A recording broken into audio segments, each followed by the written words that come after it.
Good morning, Mrs. Watts here again. So today we're going to recreate the Spanish classic paella, or paella as they say in Spain, and you don't need very much for this dish, and it's a fantastic dish if you're finding it difficult to get rid of certain ingredients, because basically you could add any meat or fish or vegetables that you like, and providing they will cook in the time that you have the pan on the stove. So again, avoid any root vegetables like carrots, for example, or parsnips, because they don't really go in paella, but go for more of your quicker cooking veg, such as sugar snap peas or baby corn, onions and peppers. You can put sweet corn in there if you really want to. It just depends on your taste. So what we'll do is we'll go through the equipment first, and I'll move my camera down, and then you can have a look at the ingredients and we'll get cooking. Okay, bear with me. Okay, hopefully you can see my board. I'll just move some of the ingredients out here. Okay, so in terms of equipment, you're going to need a board and a knife, and you're also going to need a frying pan. You can do this in a wok as well if you want, but you want something more with a flat bottom to allow the rice to cook. If you've got a wok, it tends to be more of a sort of bowl shape, and what you'll find is that all your rice will just go into the bottom and probably won't cook evenly. And you will need a wooden spoon or a spatula. Okay, so that is the equipment. You do also need a jug just to put your stock in. Okay, so moving on to ingredients. What I've done here is I've taken one of the chicken stocks and just popped it in 350 ml of hot water. Now I'm only using 125 grams of rice. The recipe calls for, I believe, 250 grams of rice and 750 ml of water. So however many people you're making it for, either divide it or times it up as you need. So you're going to need your stock, obviously. We've talked about rice. I've got a boil in the bag rice here. It isn't cooked, it's not one of the microwave ones, so you can't use the microwave rice for this. But I'm just going to cut this bag open and pour the rice in. But you can just use it from a large packet of rice as well. Okay. I've also got my red pepper, and I've got some shallots that we grow in the garden. So rather than buying onions, I'm going to use those, but you can use a red onion or a white onion. And if you're really stuck, you can put spring onions in, or leeks. I've also got some peas, some frozen peas. And in my little bowl here, I've got my prawns. And again, you can use raw prawns or you can use ready cooked. These are ready cooked. You can tell that because they're pink in colour. If you buy them raw, they're grey and sort of glassy and see-through. Okay, so I'll pop those over there. Move these out of the way. And I've also got my chicken. So I've got 2 chicken breasts in here, but I'm just going to use one. I'm going to cut the chicken last, like we did in the last recipe for the curry, and then I don't need to wash my board. Okay, so ingredients, herbs and spices. You can use, and you should use for it to be proper paella, saffron. Now, saffron is actually comes from a crocus plant. And it's quite expensive. That little bit of saffron there will probably cost about £7. So, and it's quite hard to get hold of. So if you don't have any saffron, don't go out and buy any. Okay, what you can use is paprika and turmeric. And this is actually on the recipe. So if you follow the recipe that's on the Facebook page, then you'll see that it uses these 2 spices instead. I've got some oil and also some salt and pepper. So those are our ingredients. What you do need to do now, though, let me move my camera again so you can see me. What you do need to do now is, obviously, before you start cooking, wash your hands, put your apron on, get that bowl of hot soapy water in the sink as well, because you're using raw meats, and that's really handy, as we found out last recipe, just for washing things in without having to touch the taps, whether it's your hands and then go and wash them properly in the sink with soap afterwards. It's just handy to have that there. So I'm going to get myself organised, you get yourself organised as well, and I shall see you in a moment.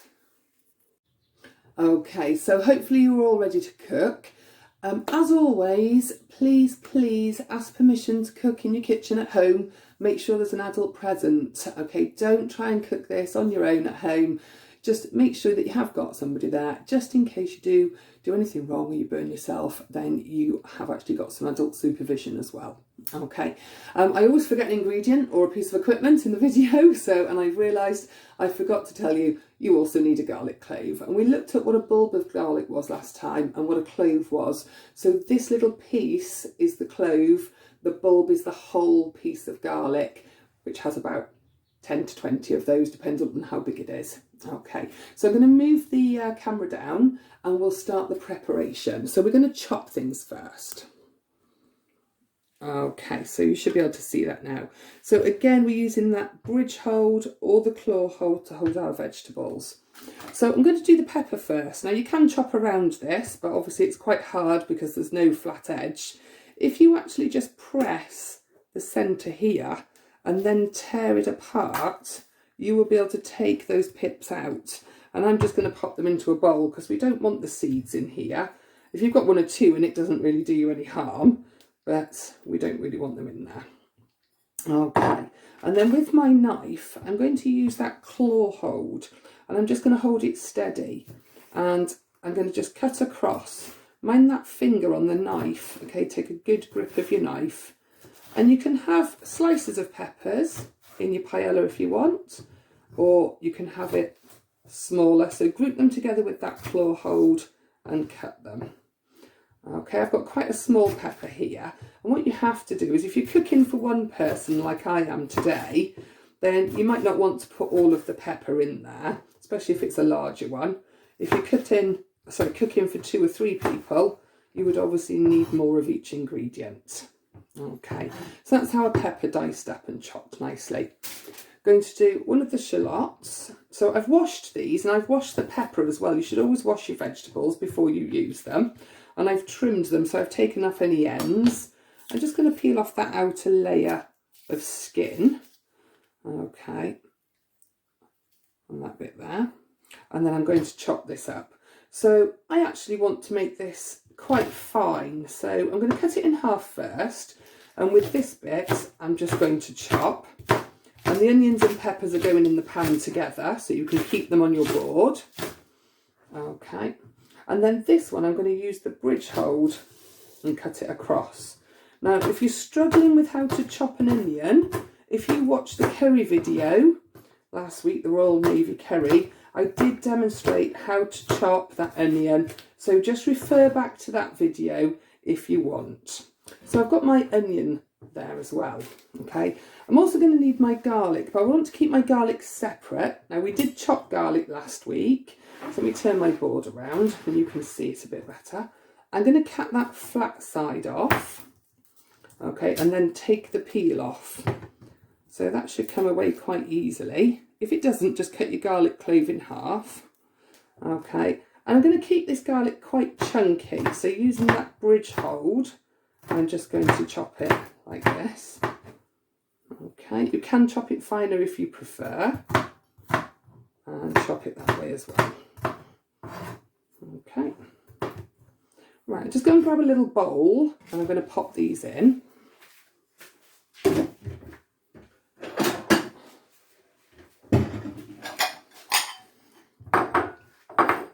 It's not too clean, give it a wipe. There we go. So I'm going to pop my garlic in one and just move it out of the way. And I'm going to pop my peppers and onions in this one. Okay, so the only other thing left to chop, because you don't need to chop the prawns, is the chicken. All right, so you've got your hot soapy water ready. We'll take the chicken breast. I'm only going to use one. Okay, and this is a great way to use odds and ends of chicken that you might have left. If you've had a roast chicken dinner, because you can actually cook meat twice, so you can cook it originally and then cook it again to warm it through, you can use leftover chicken for this dish. But what you can't do is then cook it again for a third time. And that's down to the amount of bacteria that may be on it during the cooling down and heating up process. You'll learn more about that when we get back to school. So I'm going to cut this into bite-sized chunks like we did last time. Okay, turn it round like that. Because I'm putting the prawns in as well, I don't need too much chicken, but I do want to make those pieces the same size so they cook evenly. All right, and I'm going to leave that on my board until I need it, because then I'm not contaminating anything else with the chicken. I'm going to wash my hands.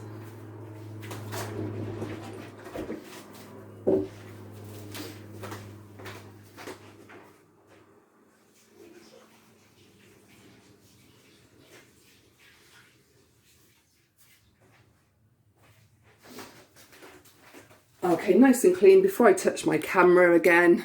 All right, so we've got our prep done. We've made our stock as well, remember? I showed you that at the beginning of the video. And basically we're ready to cook. So I will see you in a second. I'm just going to have a little tidy up and tidy down and back to cooking. Okay, so we're now finally ready to cook. So I'm going to move the camera down so you can see exactly what I'm doing on the cooker worktop now. But the first thing I'm going to do is just to heat up a little bit of oil to cook those peppers and onions. Okay, you get this into position for you. Okay, so you should be able to see my pan now. So I've just got my frying pan. Okay, what I have done, right, is because I haven't got a lid for this frying pan, and you do need a lid to cook the rice once the rice and the stock is actually in your pan.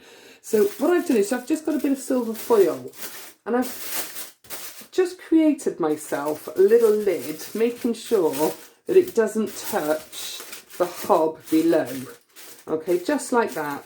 And I'm just going to lift that off, ready to use when I need it. Okay, pop that over there. So I'm going to use my spray oil today. You can use vegetable oil, rapeseed oil, sunflower oil, olive oil, whatever you like. And I'm just going to give this a good few squirts along the pan. I don't want anything to stick, especially the chicken when I put the chicken in. Okay, so if you're using a pouring oil, just pour a little bit in and then just use your pastry brush or your spreader just to move it around the pan. So I'm going to get this pan quite hot. So I'm going to put it on number 6. So that's the full heat. And once I've put the vegetables in, I'm going to turn it down a little bit. Okay. Just grab everything I need here. Oh, I popped the wrong one on. I always do this with my cooker. It's the opposite way round at school. So I'm actually wanting the large hob on. So large pan, large hob. I could cook at the front, but obviously with the smaller surface area here, I'm not going to get an even heat around the bottom of the pan.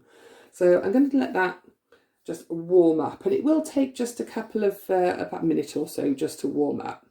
We're not putting the chicken straight in, we're going to put the vegetables in. So it is okay to put them in just as it's warming. They won't absorb the oil like meat will, but I would just actually let it heat up. Mine heats up quite quickly. Just heat up for a little minute. So you should have, I will just have a recap while that's warming up. You should have your vegetables that we chopped earlier. You should have your chicken, your garlic, your peas, and any prawns. So all of the ingredients. And just to recap, we're going to fry the peppers and the onions first for a couple of minutes. Then we're going to add the garlic and the spices. We will then add the chicken and just cook that until it's white on the outsides. And then pour the stock in, leave that for 5 minutes on a lower heat. We don't want it to boil, we just want it to simmer. Add the rice and then the seafood and the peas 5 minutes before the end. So your rice will take about 12 minutes to cook. I can feel that's getting hot now and it's sizzling a little bit. So it's probably the water on the bottom of the pan because I just washed it that's sizzling. I'm going to pop my vegetables in and I'm just going to let them cook a little bit.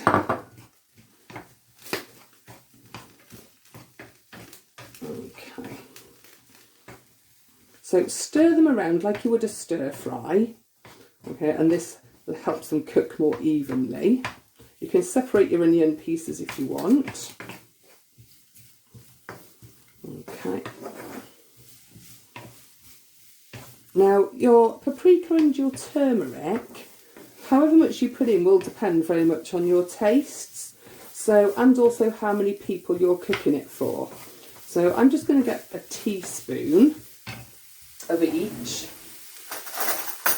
And that should be plenty. If you like it a little spicy, you can add a few chilli flakes to this. I know quite a few of my students like their chilli flakes. So don't be afraid to add whatever flavours you do like. And it's always nice to serve it with a slice of lemon or lime wedge as well. But if you haven't got any, that's fine. Okay. So we've got those cooking nicely now, just for a couple of minutes. So I'm going to add my garlic. Okay. And also, first of all, my paprika. That's not going to go in there, so I'll just tap it over. So just be careful if you're doing this over the pan, you don't want the load to fall out. And also my turmeric. So I'm going to use the spices that it says on the recipe, but if you are lucky enough to have saffron, a good pinch of saffron is what you would put in. Okay, let that cook. I'm going to turn the heat down just to number 5 now because it's nice and hot. And if you feel that things are going to start burning at this point, okay, I can see now my pan's quite black. What I would do is just take that off the heat, go and get just a little inch of water, or a couple of centimetres of water to pop in the pan.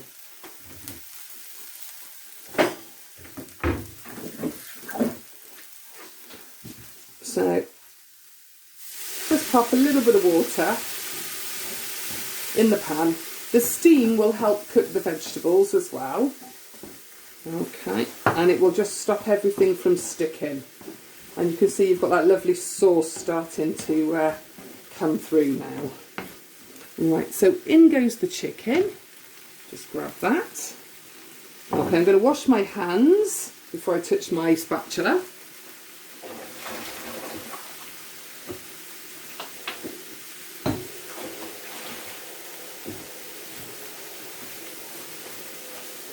And then just give that a stir around, and you can see that it will start to cook the chicken and turn it white. So just turn these pieces over. Okay, keeping it on number 5 because you want quite a lot of heat to get this chicken going, but you don't want to burn the peppers and the onions. Okay, there we go. The chicken's going to be in the stock for quite a while, so we don't need to make sure it's cooked all the way through like we did with the curry, because we only really simmered it for a little bit there. Okay, these pieces are nice and small. We don't want it to dry out. Okay, so I'm going to take this off the heat just to put the rice in and the stock. Okay. So, in fact, actually, I'm going to put the stock in for 5 minutes first. I think it does say that on your recipe sheet. So put the stock in first, and that will cook the chicken through just for 5 minutes.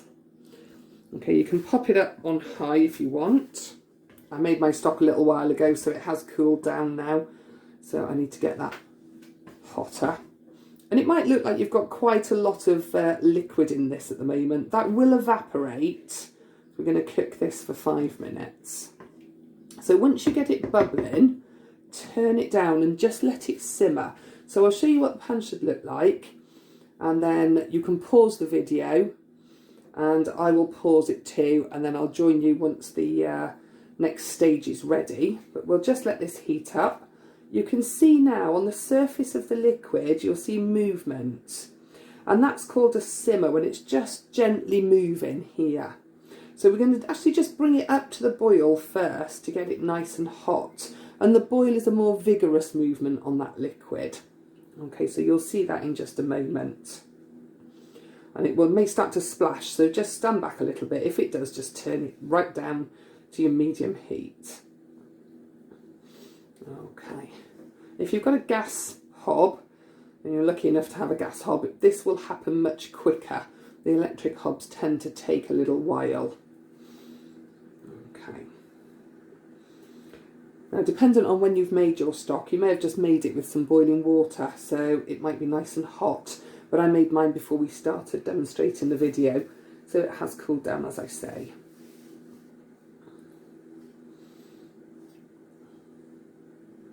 Okay, nearly there.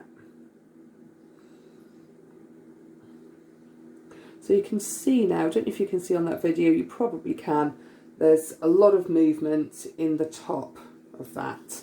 And that is now starting to come to the boil. Okay, if we just distribute the heat around the liquid. And I'm going to turn this down now to number 3 and just let that simmer. Okay, so I'm going to stop the video now and I'll join you in a few minutes. Okay, so that pan's been bubbling away there now for about 5 minutes, and what it's doing is it's evaporating some of the water here, so which will intensify the flavour of the stock in the dish and also just give you the right amount of water to cook your rice. So I'm going to now add my rice. As I mentioned earlier, I've got one of these boil in the bag packets, but I'm just literally going to cut it open. I don't want to just put the bag in there. And I'm just going to pour the rice in around the dish. Okay, like that. Give it a little stir to put that rice down on the bottom. And I want this to gently simmer now for probably about 10 minutes or so. Okay, now during that 10 minutes, if you feel that your pan is lacking in water, then what you would need to do is just add a little bit of boiling water to this, just to top it up a little bit at a time. One thing you can do to stop it is put your silver foil lid on, and that will stop some of that evaporation, okay, because what will happen is the water will condense on here and obviously the liquid will run back into the pan. But you're going to use that when you put your prawns and your peas in. So you do want this to cook, because if you're boiling rice, so again, I've got mine down on number 3, okay, and just simmer that away. Check it in 5 minutes. If you feel you need to put your tinfoil lid on to stop that evaporation, then okay, this has been cooking now for round about 10 minutes, and as you can see, I've decided to put my foil lid on to stop the water from evaporating. I did have to actually add a little extra water. That's not a problem. What it actually looks like now is this, and you can see that a lot of the water has been evaporated. So this is the time to pop your peas in. Okay, if you're using frozen peas, you might want to get them out at the beginning just to let them defrost a little bit. You don't have to, but it does just obviously speed up the cooking process. And I'm also going to put my prawns in. Now, if you want to know whether it's quite right or not to put the prawns in as the right time, just taste a little bit of your rice. Be careful, it is hot, and it should be just a little bit hard, but you should be able to bite through it without any sort of great difficulty. Okay, as I say, you don't want to overcook this, because we're going to now leave it for another few minutes just to let the prawns and the peas cook, so about 5 minutes or so. And I would definitely put your lid on at this stage, because otherwise you will end up with a very dry paella that will stick to the bottom of the pan. Now, when you go to Spain and you have it served sometimes, you will have that lovely crispy rice where it has stuck to the bottom a little bit. If you want to do that, then that's fine. Just pop the heat up at the very end and you'll get those lovely crunchy bits. If you're using raw prawns, you'll see that your prawns are going from like a grey colour to a lovely pink. Mine's cooking through, and it's really, really important that you do leave that now just for a few minutes, just to make sure that those prawns and peas are cooked. So I'll leave the video running because it won't take too long, because my peas are defrosted and I know my rice is very, very nearly cooked. Just leave it for a minute, because you might be doing the same, and then I'll come back in probably about 2 minutes.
Okay, so just under 2 minutes. I'm just going to pop some salt and pepper in this now, and I'm going to take the lid off to do this, obviously, and give it a stir as well. Okay, so I quite like lots of pepper, black pepper in mine. And then I will also give it a little stir. And what you're wanting is for all that liquid to be really absorbed by the rice. Okay, now I know these prawns and peas will be cooked through now, and I quite like it nice and sticky on the bottom. So I'm going to put my heat up to number 6. Be careful you don't burn your mum's best pan though, or your nan's best pan, whoever you're isolating with at the moment. If you do, the best way to clean it is just to pop some boiling water in it with a dishwasher tablet and just leave it to soak for a few hours, and that will actually remove quite a lot of things that are stuck on the bottom of a pan. So I'm wanting that liquid to evaporate now, so I'm just going to leave it. I'm not going to put the foil lid on anymore, because otherwise that's going to defeat the object and I'll have the liquid going back in. And I'm just waiting for that bottom to crisp up now. As I say, if you want to taste it, you can do. Okay. That rice is perfectly cooked and it tastes really lovely. Okay, I am going to add a slice of lime to this and a little bit of parsley just on the top. But as I say, if you wanted to add chilli flakes, you can do. I'm not going to put them in because my little girl doesn't like them and she's going to be eating this. So, and at this point, if you want to add any I don't know, other herbs that you like, that you're particularly fond of, you can do that too. Okay, so this now is starting to stick a little bit at the bottom. Okay, so I'm going to scrape that off. There we go, lovely. And that will give me some nice crunchy bits on the rice. And turn it off, don't stick it too much. I've got a non-stick pan here, so it will really, really stick to this, because when you burn things onto this, it tends to be quite difficult to scrape. Okay, and I'm just going to move that around. Okay, so let's plate up. I've got myself, if I move this along here, you can see I've got myself a nice little bowl. Right. I'm going to get a large spoon and I'm just going to pop some of the paella, making sure that I've got a nice mix of prawns and chicken in the dish. Okay, so you can see one chicken breast and some prawns will serve 2 people for a light lunch, or one really, really hungry person for dinner. Okay, so a squirt of lime just over the top, pop a little wedge on the side, and then I've got my herbs just to sprinkle on for that bit of extra flavour right at the end. Okay, and there you have your finished dish. Hope you enjoy it.